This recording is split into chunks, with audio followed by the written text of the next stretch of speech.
बिस्मिल्लाहिर्रहमानिर्रहीम। अस्सलाम वालेकुम।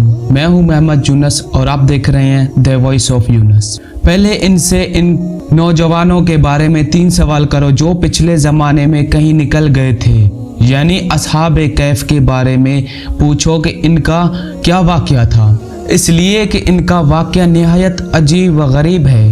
हमारे पुराने किताबों के अलावा इस वाक़े का जिक्र कहीं नहीं मिलेगा। अगर वो नबी है तो अल्लाह ताला की तरफ से खबर पाकर इनके बारे में बता देंगे, वरना नहीं बता सकेंगे। फिर इनसे ये पूछना कि सिकंदर जुल्करनैन कौन था, इसका क्या किस्सा है। फिर इनसे रूह के बारे में पूछना कि वो क्या चीज़ है। अगर उन्होंने पहले दोनों सवालों का जवाब दे दिया और इनका वाक़या बता दिया और तीसरे सवाल यानी रूह के बारे में बता दिया, तो तुम लोग समझ लेना कि वो सच्चे नबी हैं। इस सूरत में तुम इनके पैरवी करना। ये लोग ये 3 सवाल लेकर वापस मक्का आए और कुरैश से कहना, हम ऐसे चीज़ लेकर आए हैं कि इससे हमारा और मोहम्मद के दरमियान फैसला हो जाएगा। इसके बाद उन्होंने इन सब को तफसील सुनाई। अब ये मुशरिकीन हुजूर नबी करीम सल्लल्लाहु अलैहि वसल्लम के पास आए। उन्होंने आपसे कहा, ए मोहम्मद, अगर आप अल्लाह के सच्चे रसूल हैं तो हमारे 3 सवाल के जवाबात बताएं। हमारा पहला सवाल ये है कि असहाबे कैफ कौन थे, दूसरा सवाल ये है कि जुल्करनैन कौन थे, और तीसरा सवाल ये है कि रूह क्या चीज़ है। आपने इनकी सवाल सुनकर फरमाया, मैं इन 3 सवालात के जवाबात तुम्हें कल दूंगा। नबी अकरम सल्लल्लाहु अलैहि वसल्लम ने इस जुमले में इंशाअल्लाह ना फरमाया, यानी ये ना फरमाया इंशाअल्लाह मैं तुम्हें कल जवाब दूंगा। कुरैश आपका जवाब सुनकर वापस चले गए। हज़रत मोहम्मद सल्लल्लाहु अलैहि वसल्लम वही का इंतज़ार करने लगे, यानी वही ना आई। दूसरे दिन वो लोग आ गए, आप इन्हें कोई जवाब ना दे सके। वो लोग लगे बातें करने। उन्होंने ये तक कह दिया मोहम्मद के रब ने इन्हें छोड़ दिया। उन लोगों में अबू लहब की बीवी अम्मे जमीला भी थी। इसने ये भी अल्फाज कहे, मैं देखती हूँ कि तुम्हारे मालिक ने तुम्हें छोड़ दिया है और तुमसे नाराज हो गया है। नबी अकरम सल्लल्लाहु अलैहि वसल्लम को कुरैश के ये बात बहुत शाक गुजरी। आप बहुत परेशान और गमगीन हो गए। आखिर जिब्राइल अलैहिस्सलाम सूरत कैफ लेकर नाजिल हुए। अल्लाह ताला की तरफ से आपको हिदायत दी गई और आप किसी काम की निस्बत यूँ ना कहा कीजिए कि इस काम को कल कर दूंगा, मगर अल्लाह के चाहने को मिला लिया कीजिए, यानी इंशाअल्लाह कहा कीजिए।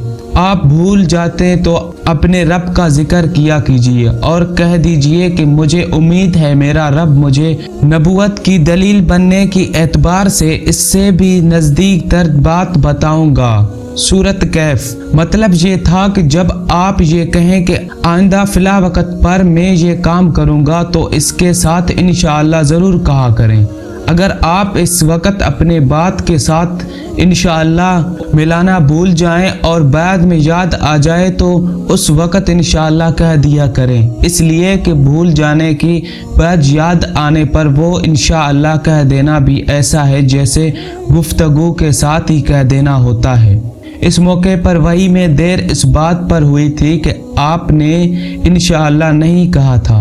जब जिब्राइल अलैहिस्सलाम सूरत कैफ लेकर आए तो आपने इनसे पूछा था, जिब्राइल तुम इतनी मुद्दत मेरे पास आने से रुक रहे, इससे तशवीश पैदा होने लगी थी। जवाब में हज़रत जिब्राइल अलैहिस्सलाम ने अर्ज़ किया, हम आपके रब के हुक्म के बगैर ना एक ज़माने से दूसरे ज़माने में दाखिल हो सकते हैं, ना एक जगह से दूसरे जगह जा सकते हैं। हम तो सिर्फ इसकी हुक्म पर अमल करते हैं। और ये जो कुफार कह रहे हैं कि आपके रब ने आपको छोड़ दिया है, तो आपके रब ने आपको हरगिज़ नहीं छोड़ा, बल्कि ये सब इसकी हिकमत के मुताबिक हुआ है। फिर जिब्राइल अलैहिस्सलाम ने आपको असहाबे कैफ के बारे में बताया, जुल्करनैन के बारे में बताया और फिर रूह के बारे में वजाहत की। असहाबे कैफ की तफसीर इब्ने कसीर के मुताबिक यूँ है, وہ چند نوجوان تھے، دین حق کی طرف مائل ہو گئے تھے اور راہ ہدایت پر آ گئے تھے۔ یہ نوجوان پرہیزگار تھے، اپنے رب کو معبود مانتے تھے، یعنی توحید کے قائل تھے، ایمان میں روز بروز بڑھ رہے تھے، اور یہ لوگ حضرت عیسیٰ علیہ السلام کے دین پر تھے۔ لیکن بعض روایت سے یہ بھی معلوم ہوتا ہے کہ یہ واقعہ حضرت عیسیٰ علیہ السلام سے پہلے کا ہے، اس لیے کہ یہ سوال یہودیوں نے پوچھا تھے، اور اس کا مطلب یہ ہے کہ یہودیوں کا کتاب میں یہ واقعہ موجود تھا۔ اس سے یہی ثابت ہوتا ہے کہ یہ واقعہ حضرت عیسیٰ علیہ السلام سے پہلے کا ہے۔ قوم نے ان کے مخالفت کی، ان لوگوں نے صبر کیا۔ اس زمانے کے بادشاہ کا نام دقیانوس تھا، وہ مشرک تھا، اس نے سب کو شرک پر لگا رکھا تھا بھی بہت ظالم، بت پرستی کرتا تھا، وہاں سالانہ میلہ لگاتا تھا۔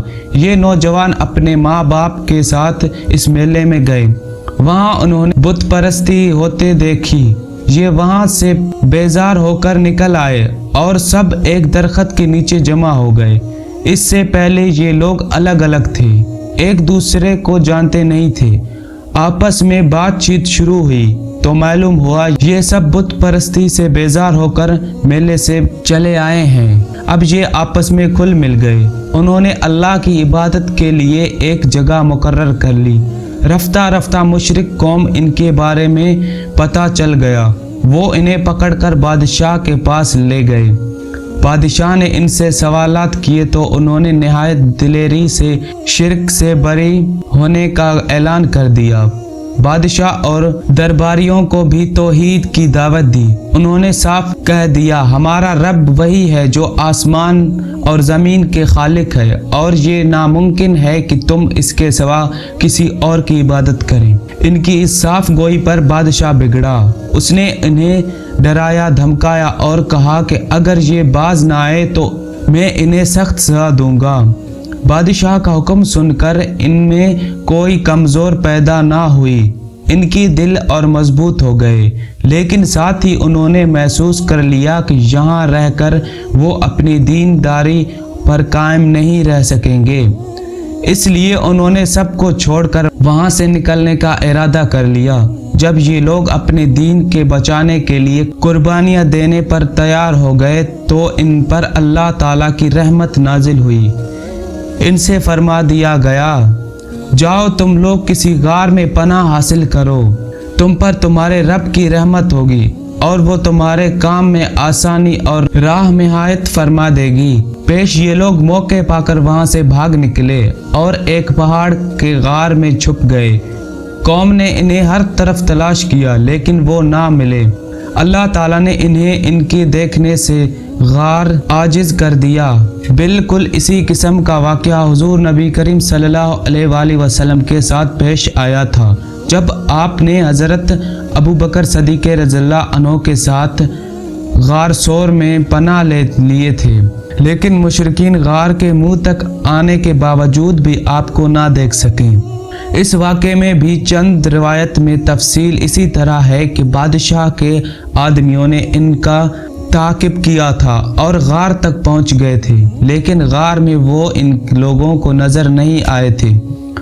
قرآن کریم کا اعلان ہے کہ اس غار میں صبح و شام دھوپ آتی جاتی ہے۔ یہ غار کسی شہر کے کسی پہاڑ میں ہے، یہ یقینی طور پر کسی کو معلوم نہیں۔ پھر اللہ تعالیٰ نے ان پر نیند طاری کر دی، اللہ تعالیٰ نے انہیں کروٹیں بدلواتے رہے۔